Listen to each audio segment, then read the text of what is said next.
Bem-vindo ao podcast Educação Financeira do Zero, o espaço onde você aprende de forma prática e sem enrolação a conquistar o controle das suas finanças pessoais e desvendar os segredos do mundo financeiro. Eu sou o Thiago Coimbra e vou te acompanhar em toda essa jornada.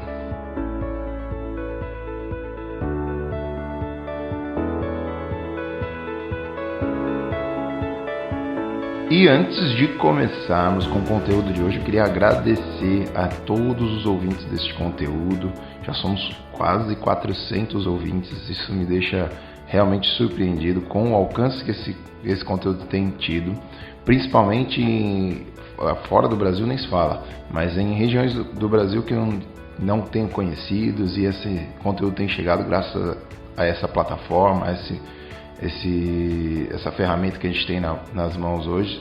Então queria agradecer aqui primeiro a todos vocês que têm ouvido, que têm compartilhado esse conteúdo, têm visto qualidade nele e por isso têm espalhado para os seus amigos, enviado para os seus parentes. Continua, vamos nessa missão de transformar a realidade do Brasil através da educação financeira. E temos novidade, agora se você tiver dúvida, se você quiser acompanhar um conteúdo um pouquinho mais detalhado, tá fresquinho a página no Instagram e é educ, EDUC, tá? O Semudo, _ financeira do zero, tudo junto, tá bom? No Instagram, @educ, _ financeira do zero, você vai encontrar lá no Instagram, curte, compartilha, segue a página, manda suas dúvidas, eu vou ter o prazer de responder suas questões ali, de ouvir também suas sugestões. Fica à vontade, vamos utilizar dessas plataformas que hoje a gente tem à nossa disposição para levar conteúdo de qualidade para o maior número de pessoas, tá bom? E as estatísticas da plataforma do podcast é interessante, que a gente consegue ver aonde tem alcançado, qual o tipo de público, e mais uma vez aí confirmando uma grande crença aí que nós temos, as mulheres muito mais preocupadas em se organizar, em melhorar suas finanças. Parabéns, mulheres. O público uma grande maioria que são mulheres, e homens não vamos deixar para trás. Começa a divulgar para o teu amigo, aquele amigo que diz que sabe tudo, mas vive enrolado. Então manda esse conteúdo para ele, tenho certeza que ele vai te agradecer daqui a algum tempo e vai falar: poxa, foi a melhor coisa que você já me enviou, ao invés de mandar aqueles vídeos chatos, aqueles vídeos que não me ajudaram em nada, tá bom? Então compartilha esse conteúdo com o máximo de pessoas que você puder. Segue aqui também o podcast na plataforma para você receber notificação a cada episódio novo. E vamos juntos, como eu disse, eu vou te acompanhar em toda essa jornada aí, rumo a um nível muito bacana de educação financeira que vai te levar a realizar seus objetivos.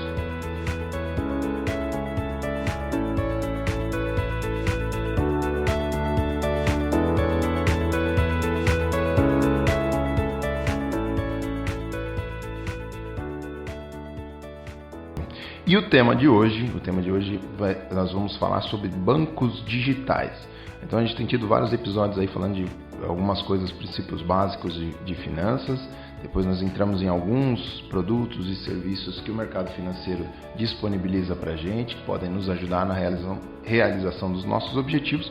Um dos episódios nós falamos sobre tesouro direto, um tipo de investimento aí que é muito popular, mas poucas pessoas sabem na prática como ele funciona. Então, e foi um episódio que teve muito sucesso, muito alcance. E hoje um tema relacionado aí, as pessoas às vezes ficam na dúvida, por onde começar. Uma das formas é o tesouro direto, como nós vimos, e às vezes você pode começar a guardar dinheiro utilizando bancos digitais, porque tem boas opções de investimento também. Mas muita gente não inicia essa estratégia com medo de saber como funciona, se é seguro, para que serve o banco digital, se ele realmente é um banco para investimento, se ele é um banco para pagamento de contas. Então, o episódio de hoje nós vamos entender um pouquinho, não é uma aula de mercado financeiro, mas vamos entender um pouco melhor como funcionam os bancos digitais no Brasil, quais são as vantagens, como eu posso utilizar ele dentro do meu planejamento. Então, fica até o final, tenho certeza que você vai ter tirado boas dúvidas, e se no final desse episódio ainda restarem dúvidas, agora nós temos o nosso Instagram, educ, _ financeira do zero, manda suas dúvidas lá também, eu vou ter o prazer de esclarecê-las.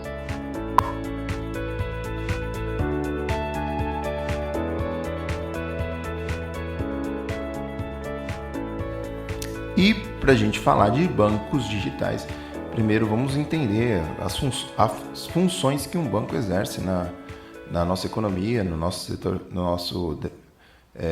setor financeiro, para que você consiga ter claro ali alguns conceitos quando eu falar dos bancos digitais, tá bom?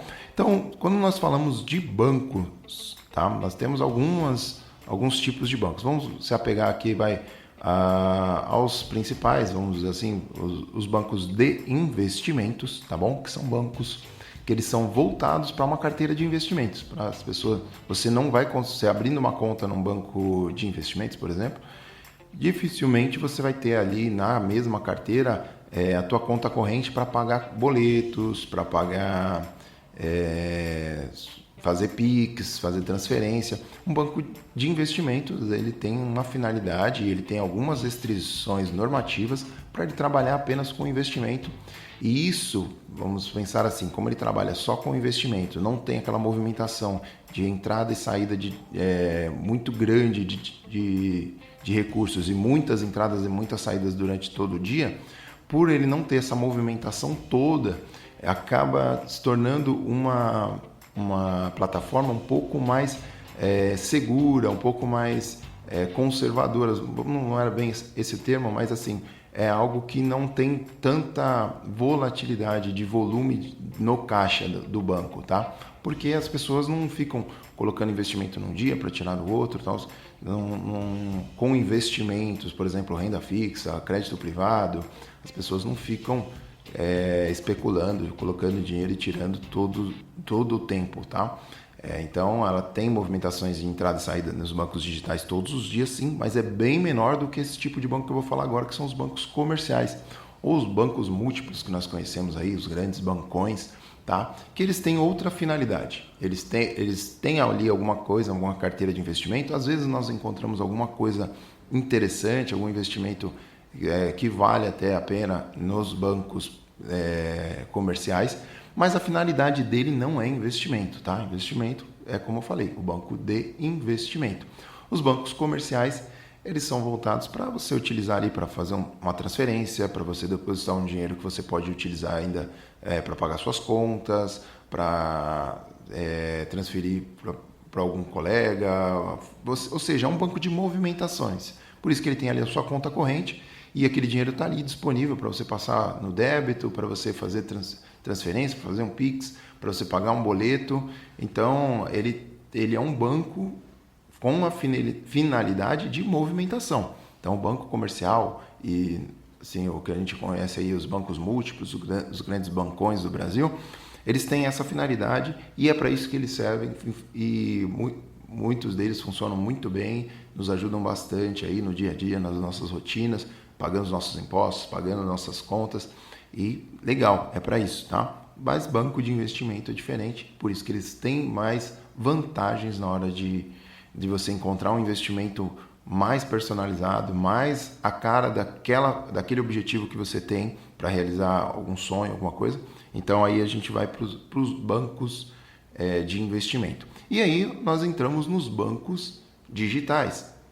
A maioria, tá, dos bancos digitais, eu não lembro agora nenhum exemplo assim que seja um banco digital de investimento, tá? Os digitais que a gente vê de investimento são corretoras, como por exemplo as contas na XP, ela te dá uma conta de investimentos ali, uma corretora, e ela abriu também a possibilidade de você ter uma conta de um banco digital, mas aí já não é de investimento. A tua conta corrente na XP é uma conta corrente de um banco, vamos fazer um paralelo aqui, com um banco comercial, um bancão aí, Itaú, Santander, tá bom? Bradesco. Então, você tem essas duas modalidades, por exemplo, na XP. Você tem a corretora, que não é um banco de investimentos, tá? Você abre uma conta lá. E você tem a XP como banco de investimentos também, um dos maiores aí. O BTG também é a mesma coisa. Agora, vamos lá. Tem os bancos digitais que são de finalidade mesmo, de movimentação, empréstimo de dinheiro. Por exemplo, aí, acho que um dos mais conhecidos, o Nubank. Você tem Banco Inter. Esses bancos, eles são bancos comerciais. Qual que é a finalidade dele? Você depositar dinheiro ali para você movimentar, pagar suas contas, pagar impostos, fazer transferências. Às vezes, se você precisar de empréstimo, ele tem essas linhas de crédito mais facilitadas. Então, os bancos digitais, eles esses mais populares, eles surgiram com essa finalidade de aumentar a concorrência no mercado de bancos comerciais. E isso, para nós, usuários dos bancos, isso é muito saudável, porque quanto maior a concorrência, melhor para o usuário, porque você começa a ter mais... com a concorrência, eles têm que te entregar alguma coisa melhor para você, para te convencer a ir para este banco digital. Imagina que você trabalhou a vida inteira com os bancos tradicionais, que tem agências praticamente em todos os bairros da cidade, os bancos que nós já nos acostumamos desde a infância. Aí. Talvez, não sei lá, depende da tua geração também. E aí você, de repente, surge um banco que não tem agência, surge um banco que você não fala, não tem um telefone para você ligar para o teu gerente, e aí? Como que você fica? Você já faz você já vira essa chavinha, já começa a trabalhar com esse banco do dia para a noite? Lógico que não. Então, com o surgimento dos bancos digitais, o que eles precisaram fazer? Trazer algumas vantagens que os bancos tradicionais não tinham, como oferecer taxas de empréstimos mais baratas, oferecer, por exemplo, rentabilidade de investimentos, que ali, aquele dinheiro de reserva de emergência, aquele dinheiro ali que você quer com liquidez imediata, que você coloca hoje e aplica para ficar 2, 3 dias, eles vieram com uma proposta de rentabilizar melhor esse dinheiro, esse investimento que você deixa ali.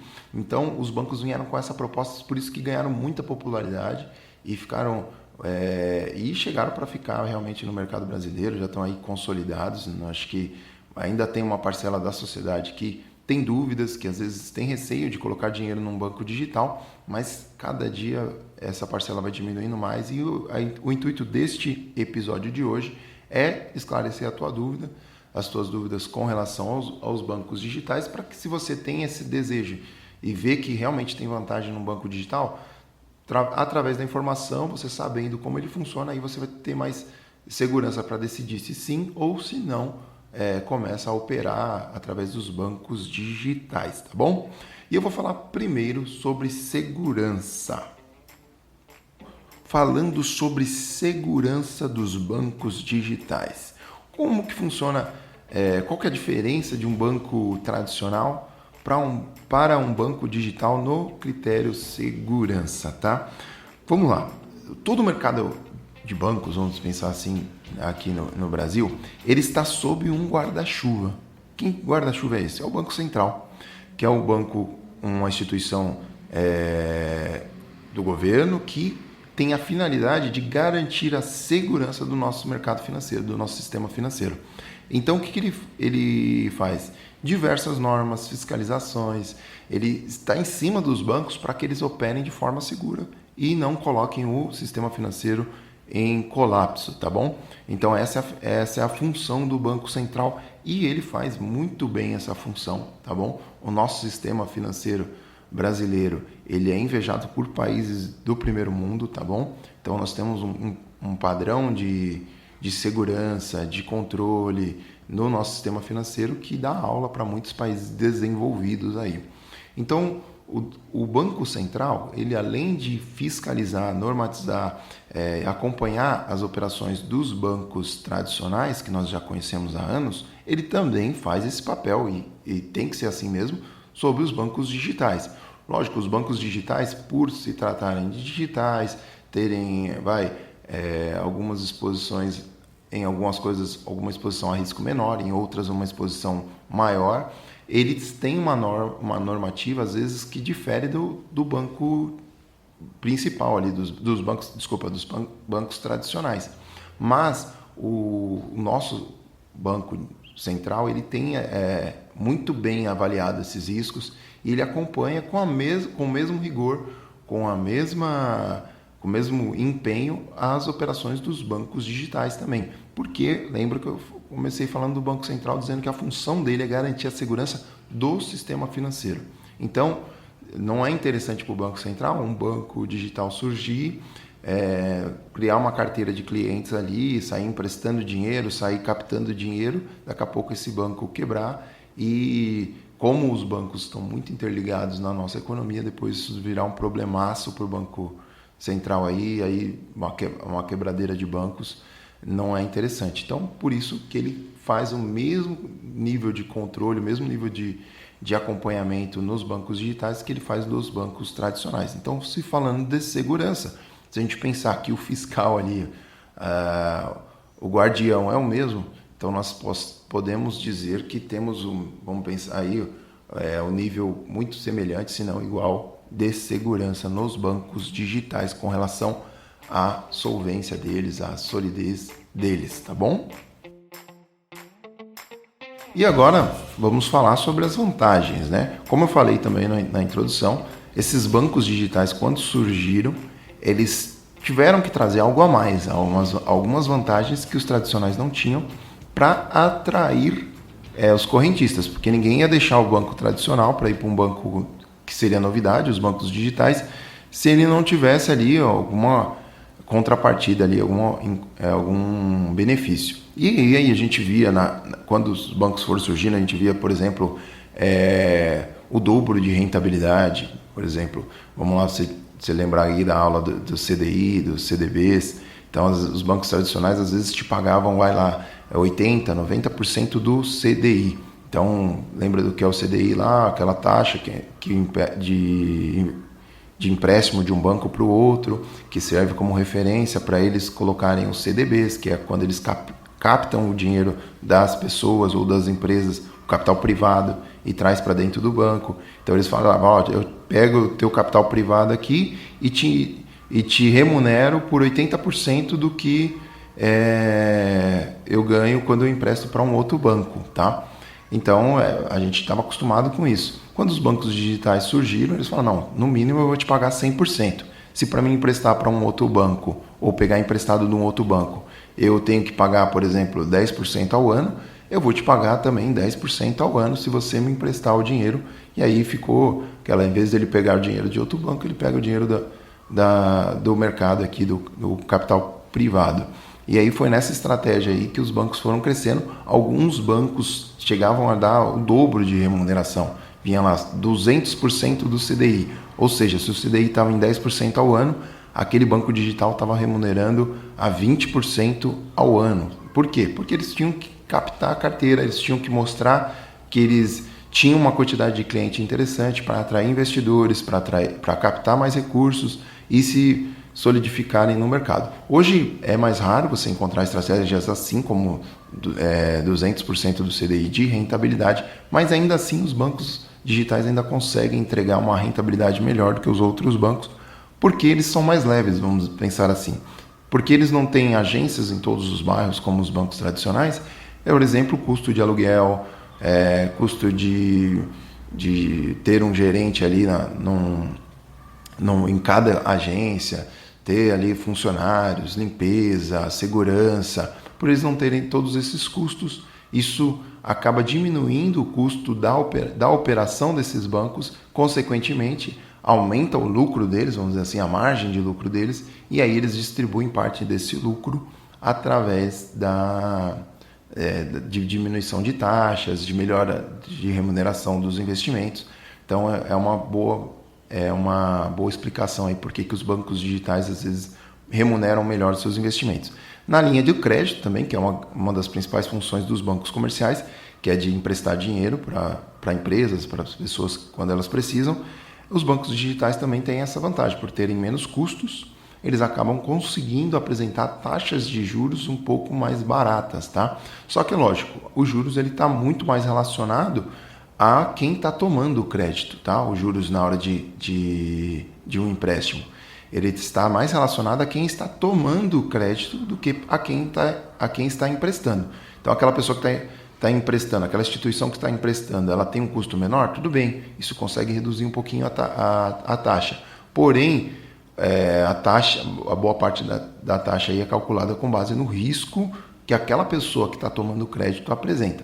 Mas ainda assim, você ainda consegue encontrar ali algumas facilidades nos bancos digitais. Tá bom? Então, se você tinha dúvidas se o banco digital é seguro, como a gente viu, ele está sob o guarda-chuva, vamos dizer assim, do Banco Central, que é o mesmo guarda-chuva que cobre os bancões, que faz ali o teu papel muito bem aqui no Brasil. com relação a por que eles têm essas vantagens, que às vezes a esmola é demais, o santo desconfia. Por que às vezes você consegue uma remuneração melhor no banco digital, por que você consegue uma taxa de juros menor, também está explicado aí, porque são bancos mais leves, são bancos que têm uma facilidade maior aí com relação aos custos mais baixos que eles têm, tá bom? O atendimento, tá? Lógico que é diferente, são bancos digitais, o atendimento é totalmente digital, você não vai encontrar uma agência, por exemplo, do Nubank em lugar nenhum, você vai entrar em contato e a maioria das vezes os primeiros contatos ali você vai falar com um robô, com uma inteligência artificial, que também não está muito diferente nos bancos tradicionais, tá? E não reclame se os bancos tradicionais estiverem seguindo essa linha, porque isso é bom para o mercado também, quanto menos custos eles tiverem, mais vantagens eles podem oferecer para os usuários, para os correntistas ali. Então, toda essa transformação digital que nós temos visto aí tende a trazer também benefícios para nós, meros mortais. Só mais um assunto bônus aí, também interessante, são as cooperativas. Como eu falei de crédito, a gente já vê aí pela rua ou nos comerciais, a gente vê muito falar das cooperativas de créditos também. E essas cooperativas de crédito também têm se atualizado, têm ficado cada vez mais digitais e muitas vezes são excelentes opções, principalmente quando a gente fala de empréstimo para capital de giro, empréstimo para investimento, porque algumas delas têm uma atuação mais regional. Então, por exemplo, na sua cidade ali tem uma cooperativa de crédito, vale a pena ir lá trocar uma ideia, verificar que se você precisa de um crédito para investir, para começar um negócio novo, vai lá trocar uma ideia com o gerente ali, conversar com eles, porque pode ser que eles tenham soluções que às vezes o banco digital não tem, o banco tradicional menos ainda, mas essas cooperativas podem trazer para você. E lembrando que elas estão inseridas no mercado financeiro e também estão sob a supervisão dos órgãos que fiscalizam os bancos, que fiscalizam todo o sistema financeiro. Tem uma normativa diferente para a cooperativa, assim como tem para os bancos digitais, mas o critério, a preocupação do Banco Central é a mesma, de que o mercado continue sólido, continue oferecendo boas soluções para que as pessoas façam suas movimentações financeiras com segurança. Então por hoje é isso, tá bom? Espero que você tenha gostado desse conteúdo, dessa vez consegui ser um pouquinho mais breve. Se você ainda tem dúvidas, manda lá no Instagram, tá bom? @eduque_financeira do zero. Manda suas dúvidas lá, vou ter o prazer em esclarecê-las. E espalhe esse conteúdo com o máximo de pessoas que você puder.